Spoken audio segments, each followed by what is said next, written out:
And we are back. Gynecomastia is a common disorder that affects the size of the breast tissue in males. In fact, up to 70% of adolescent boys experience this during puberty. Here to tell us all we need to know is board-certified plastic surgeon, Dr. Babak Dadvand. Hi, Dr. Dadvand, how are you? Hi, Eraldo. Nice to meet you. Well, nice to meet you. Thanks for being here. Thanks for having me. So, tell me about what is gynecomastia. Well, quite simply, gynecomastia, it comes from the Greek terms gyne and mastia, which basically just means feminine breast. And so in a man, it just means that they have an enlarged breast, and it can happen for a lot of different reasons, and they come in all different shapes and sizes.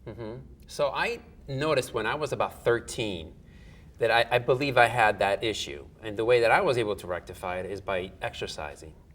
Is that something that can help with the treatment of this issue? Or? So the first part of that you mentioned is absolutely correct. It's called physiologic gynecomastia. And one of the most common times in a guy's life to get gynecomastia is during puberty. In some studies, like you'd mentioned, 60 to 70% of boys going through puberty get some form of gynecomastia. And it's because there's so many hormone imbalances that are going on at that time. And so typically the rule of thumb is, though, in a huge majority of these patients, 97, 98%, it goes away after 2 to 3 years. So I see a lot of teenagers in my office, and the first thing I ask them is, how long have you had it? If it's less than 3 years, I don't operate on them, because for the most part, it's going to go away. So probably that's more likely that what happened in your case, not so much the exercise, but just that your body kind of grew out of it, so to speak. Okay.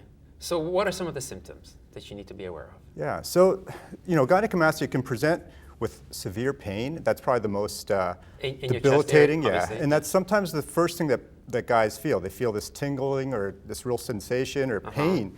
It can be pretty debilitating too, and some guys, they can't even do their daily activities, they can't even get a big hug.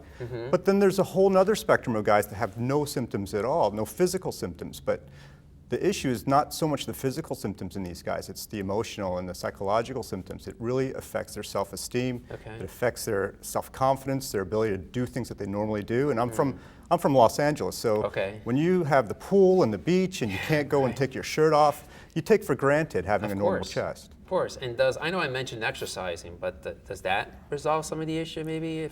Yeah, so for true gynecomastia, and true gynecomastia means having excess breast tissue. So the male chest has breast tissue and fatty tissue, and we all have both. But when you have too much excess breast tissue, that's true gynecomastia. Some guys have too much fatty tissue, which is technically can be better with exercise, because just like you lose weight, you'll lose fat in the chest as well. But if you have excess breast tissue, there's no amount of exercise that necessarily makes the fat or the breast tissue dissolve or melt away. Okay, are there any surgical procedures to remove this? So that's where I've kind of carved out my specialty, is the treatment of this surgically. And if you have true gynecomastia, meaning excess breast tissue, surgery is really the only predictable way of treating it. And it's done in an outpatient procedure under either local or general anesthesia, and you remove most of that breast tissue to reestablish that natural contour.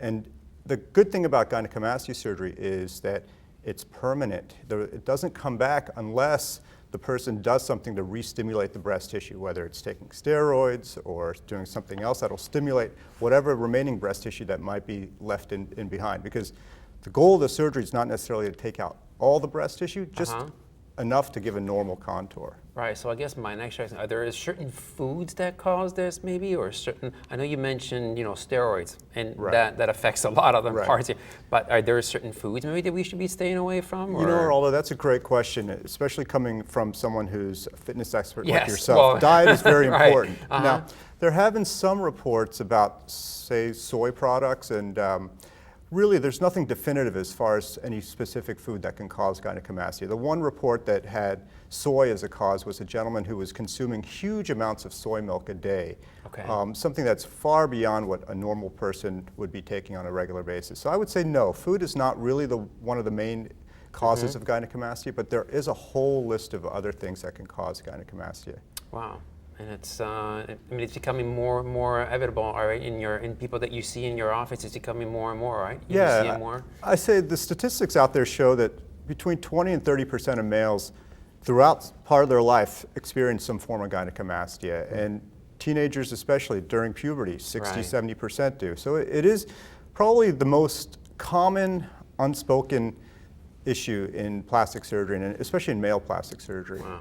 Well, that's a great. Thank you. Thank you so much for being on the show and exploring this this issue that a lot of these young gentlemen are having. So thank you for coming on. I really Thank you for appreciate having me, it. Eraldo. All right, no Thank problem. you. All right, and thanks again to all of my guests for being here today, and thanks to all of you at home for watching. Make sure you tune in next time for another great show. And remember, take care of your body today, and it will take care of you. I'll see you next time.